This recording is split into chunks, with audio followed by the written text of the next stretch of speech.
क्या आप जानते हैं कि गौतम बुद्ध, जो तर्क और ध्यान के प्रतीक माने जाते हैं, उनके जीवन में भी ऐसे कई चमत्कार घटे थे जो आज भी रहस्य बने हुए हैं। बुद्ध केवल एक संत ही नहीं थे, वे एक ऐसे दिव्य पुरुष थे जिनके संपर्क में आने से लोगों का जीवन बदल गया।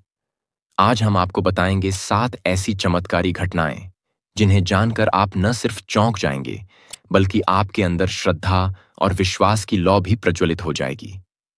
गौतम बुद्ध का जीवन एक रहस्य और साधना की यात्रा थी। उनकी शिक्षाएं तर्क और अनुभव पर आधारित थीं, लेकिन उनके जीवन में घटने वाली कुछ घटनाएं ऐसी हैं जो विज्ञान से परे लगती हैं। इन चमत्कारों को उनके अनुयायियों और समकालीनों ने अपनी आंखों से देखा और इतिहास में दर्ज किया। आज हम आपको बताएंगे बुद्ध के जीवन से जुड़ी 7 चमत्कारी घटनाएं जो आपको सोचने पर मजबूर कर देंगी कि क्या वास्तव में वो केवल एक इंसान थे। गौतम बुद्ध और बोधिसत्व की विजय की दिव्य कथा। बोध गया का वह पावन क्षण जब सिद्धार्थ गौतम आत्मबोध के अंतिम चरण में थे, वहीं पर घटित हुआ था वह ऐतिहासिक दृश्य जिसे धरती की साक्षी कहा जाता है। यह केवल एक प्रतीकात्मक मुद्रा नहीं थी, बल्कि सत्य, संकल्प और आत्मज्ञान की परम घोषणा थी। पृष्ठभूमि: बोधि वृक्ष के नीचे तपस्या। सिद्धार्थ ने वर्षों की कठिन तपस्या और साधना के बाद यह समझ लिया था कि अत्यधिक व्रत या भोग दोनों ही मोक्ष की राह नहीं हैं। उन्होंने मध्यम मार्ग, मिडिल पाथ को अपनाया और बोध गया में एक पीपल वृक्ष के नीचे ध्यान में बैठ गए। उनका संकल्प था, जब तक पूर्ण सत्य का साक्षात्कार न हो, मैं इस आसन को नहीं छोड़ूंगा। माया का आगमन। भ्रम की अंतिम परीक्षा जैसे ही सिद्धार्थ अंतिम बिंदु पर पहुंचे, भीतर का ज्ञान पूर्ण होने को था, तभी मार, जो कि अज्ञान, अहंकार और भ्रम का प्रतीक है, प्रकट हुआ। मार ने अपने पूरे बल, माया और मोह के साधनों से सिद्धार्थ को विचलित करने की कोशिश की। उसने सुंदर अप्सराओं को भेजा, भयंकर डरावने रूप दिखाए और फिर एक अंतिम चाल चली। मार का प्रश्न, तुम कौन हो? मार ने सिद्धार्थ से पूछा। तुम यह दावा कैसे कर सकते हो कि तुम सत्य के अधिकारी हो, इस आत्मज्ञान के योग्य हो? तुम्हारे पास कौन है जो इसकी गवाही दे? यह प्रश्न केवल एक चुनौती नहीं था, यह उनके संपूर्ण जीवन की परीक्षा थी। धरती को छूना, बोधिसत्व की मौन घोषणा। सिद्धार्थ ने कोई उत्तर नहीं दिया। उन्होंने बस अपना दायां हाथ नीचे किया और धरती को छू लिया। यही मुद्रा कहलाती है भूमि स्पर्श मुद्रा, अर्थ टचिंग जेस्चर। यह संकेत था कि यह पृथ्वी, यह संपूर्ण सृष्टि मेरे सत्य की साक्षी है। उन्होंने कहा, मैंने जन्मों तक परिश्रम किया है, तप किया है, दया और करुणा का मार्ग अपनाया है, और यह धरती मेरी साक्षी है। अंगुलीमाल का हृदय परिवर्तन। अहिंसा की ओर एक अद्भुत यात्रा। गौतम बुद्ध और एक खूनी डाकू की करुणा में बदलती कहानी। यह कथा न केवल गौतम बुद्ध की करुणा को दर्शाती है, बल्कि यह भी सिद्ध करती है कि कोई व्यक्ति कितना भी पापी क्यों न हो, परिवर्तन हमेशा संभव है, यदि वह सच्चे मार्गदर्शन और आत्मबोध को प्राप्त कर ले। कौन था अंगुलीमाल? अंगुलीमाल का असली नाम अहिंसक था। वह एक ब्राह्मण कुल में जन्मा था और अत्यंत बुद्धिमान, शिष्ट और परिश्रमी था। उसे तक्षशिला विश्वविद्यालय में भेजा गया, जहां वह विद्या में इतना निपुण हुआ कि उसके गुरु भी उससे प्रभावित थे। लेकिन कुछ षड्यंत्रों और ईर्ष्यालु साथियों के कारण गुरु ने ही उसे एक असंभव कार्य सौंपा। 1000 लोगों की उंगलियां काटकर मेरे पास लाओ। धोखे में आकर अहिंसक ने हत्या करना शुरू किया और प्रत्येक की उंगली काटकर एक माला में पिरोली। इसीलिए उसे कहा गया अंगुलीमाल, उंगलियों की माला पहनने वाला। अब वह पूरे क्षेत्र में आतंक का प्रतीक बन गया था। उसके नाम से लोग कांपने लगे थे। बुद्ध का आगमन। करुणा और साहस का अद्भुत संगम। एक दिन बुद्ध को ज्ञात हुआ कि अंगुलीमाल उस क्षेत्र में है। गांव वालों ने उन्हें चेताया, उधर मत जाइए, वहां अंगुलीमाल है, वह किसी को नहीं छोड़ता। लेकिन बुद्ध का उत्तर था, अगर मैं डर गया तो संसार को साहस कौन दिखाएगा? बुद्ध शांत मन से उसी मार्ग पर चल पड़े जिस पर अंगुलीमाल मौजूद था। साक्षात्कार। एक हत्यारे और एक महात्मा की भेंट। अंगुलीमाल ने दूर से बुद्ध को देखा, अकेले, शांत, निर्भीक चलते हुए। उसे आश्चर्य हुआ, कोई इस क्षेत्र में अकेला कैसे चल सकता है? उसने बुद्ध के पीछे दौड़ लगाई परंतु हैरानी की बात यह थी कि बुद्ध धीरे धीरे चलते हुए भी उससे आगे ही रहे। वह जितना तेज भागता, बुद्ध उतनी ही शांति से चलते हुए भी उससे आगे निकल जाते। थक कर, चकित होकर अंगुलीमाल ने चिल्लाकर कहा, ठहरो सन्यासी, मैं तुम्हें पकड़ नहीं पा रहा। बुद्ध का उत्तर, जिसने इतिहास बदल दिया। बुद्ध मुस्कुराए और कहा, मैं तो बहुत पहले ही ठहर गया हूं अंगुलीमाल, तू कब रुकेगा? यह शब्द बिजली की तरह अंगुलीमाल के हृदय में गूंज उठे। मैं तो क्रोध, हिंसा, घृणा और अज्ञान से रुक चुका हूं। अब तू कब रुकेगा? ये शब्द केवल शब्द नहीं थे, वे सत्य, करुणा और आत्मबोध से भरपूर थे। अंगुलीमाल जैसे एक क्षण के लिए जड़ हो गया। उसके अंदर का तूफान थम गया। बर्फ पर कमल खिलना। जब अहंकार पिघला और करुणा प्रकट हुई। गौतम बुद्ध की करुणा से प्रेरित एक चमत्कारी घटना। यह कथा उस समय की है जब भगवान बुद्ध हिमालय क्षेत्र की ओर गए थे। ऊंचे पहाड़ों, बर्फ से ढकी वादियों और कठोर जलवायु में कुछ तपस्वी ध्यान और तपस्या में लीन थे। इनमें से एक तपस्वी अपने घोर तप और त्याग पर अत्यधिक गर्व करता था। वह सोचता था, मैंने शरीर को कष्ट देकर बर्फ में वर्षों तप किया है।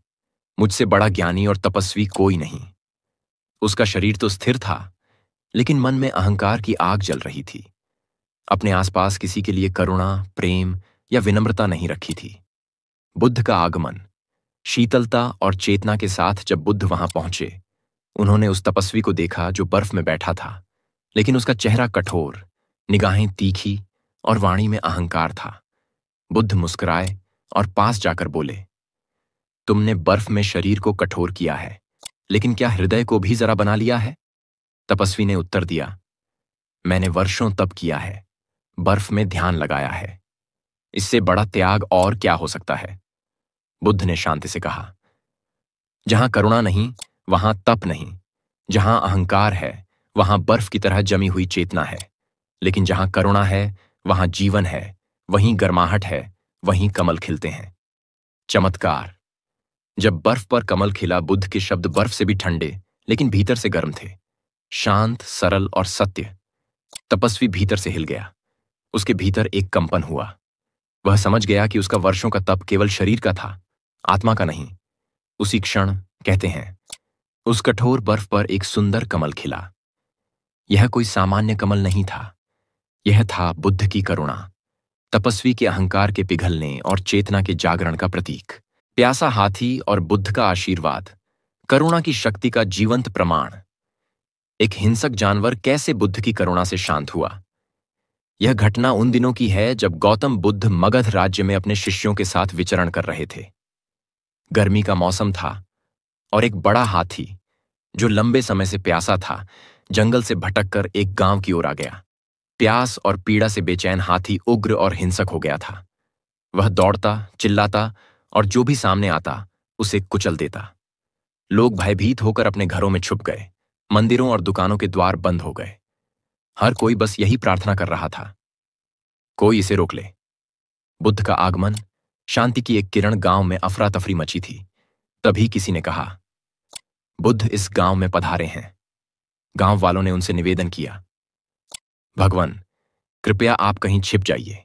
वह हाथी बहुत खतरनाक है, वह किसी को नहीं छोड़ता। लेकिन बुद्ध ने शांत भाव से कहा, हाथी प्यासा है, परेशान है। वह कोई राक्षस नहीं, बस एक पीड़ित जीव है। बुद्ध उसी मार्ग पर आगे बढ़े जिस पर हाथी आ रहा था। साक्षात्कार। जब हिंसा और करुणा आमने सामने आए, हाथी गुस्से में दौड़ता हुआ बुद्ध की ओर बढ़ा। सभी ने अपनी आंखें बंद कर लीं। सबको लगा कि अब कुछ भयानक होगा, लेकिन बुद्ध वहीं शांत, स्थिर खड़े रहे। और जैसे ही हाथी उनके पास पहुंचा, बुद्ध ने हाथ उठाकर कहा, तुम भी मेरे बच्चे हो, शांत हो जाओ। उनके स्वर में न डर था न क्रोध, केवल करुणा, अपनापन और विश्वास था। चमत्कार, हिंसा का पिघलना। हाथी एकदम रुक गया। उसने बुद्ध की ओर देखा। पहली बार किसी ने उसे इस प्रेम और करुणा से देखा था। उसकी सांसें धीमी हो गईं। उसकी आंखों में आंसू थे। वह शांत होकर बुद्ध के चरणों में बैठ गया, जैसे कोई भटका हुआ बालक अपनी मां की गोद में लौट आया हो। गांव वालों की आंखें खुलीं, जो लोग डर और घृणा में छिपे हुए थे। उन्होंने जब यह दृश्य देखा तो उनके दिल में भी करुणा की लहर दौड़ गई।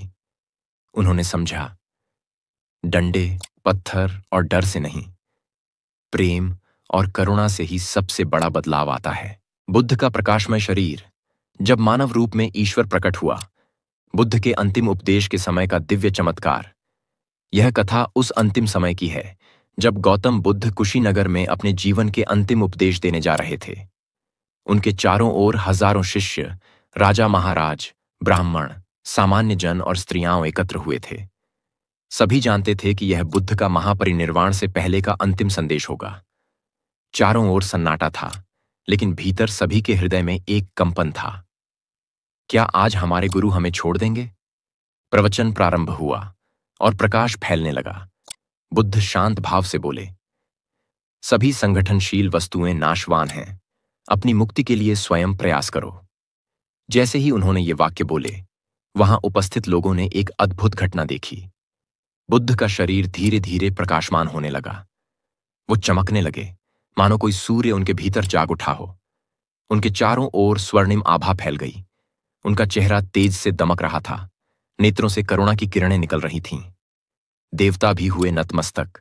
ऐसा कहा जाता है कि उस क्षण केवल मनुष्य ही नहीं, देवता, गंधर्व और अप्सराएं भी वहां उपस्थित थीं। स्वर्ग से फूलों की वर्षा होने लगी।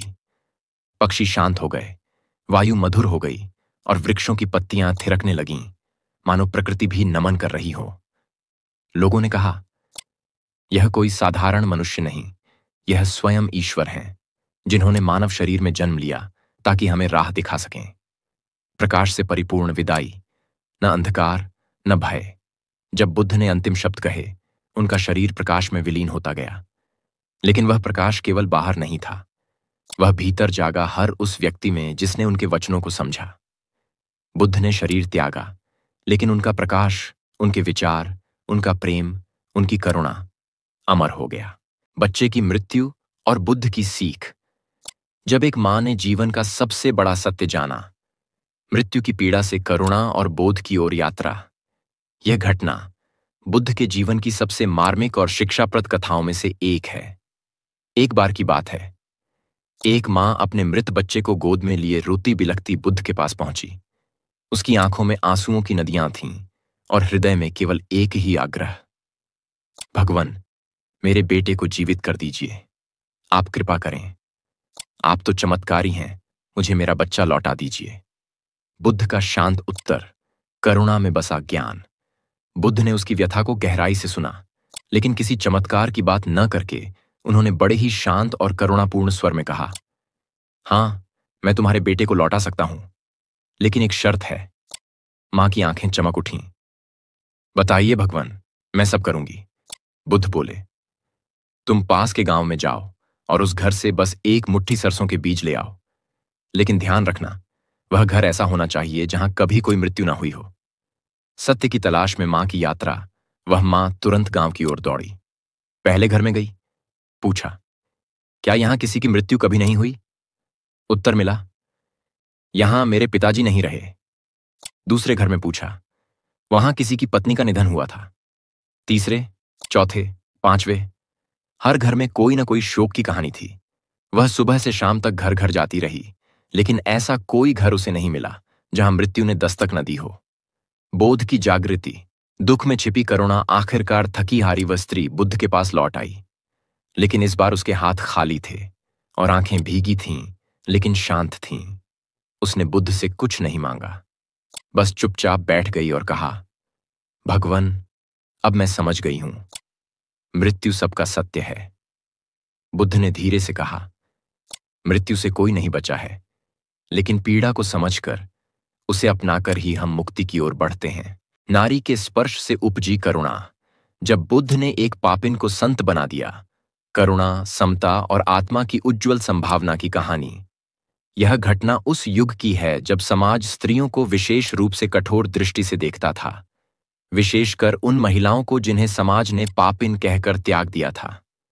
ऐसी ही एक स्त्री थी, सुंदर लेकिन अपमानित, जिसे हर कोई तिरस्कार की दृष्टि से देखता था।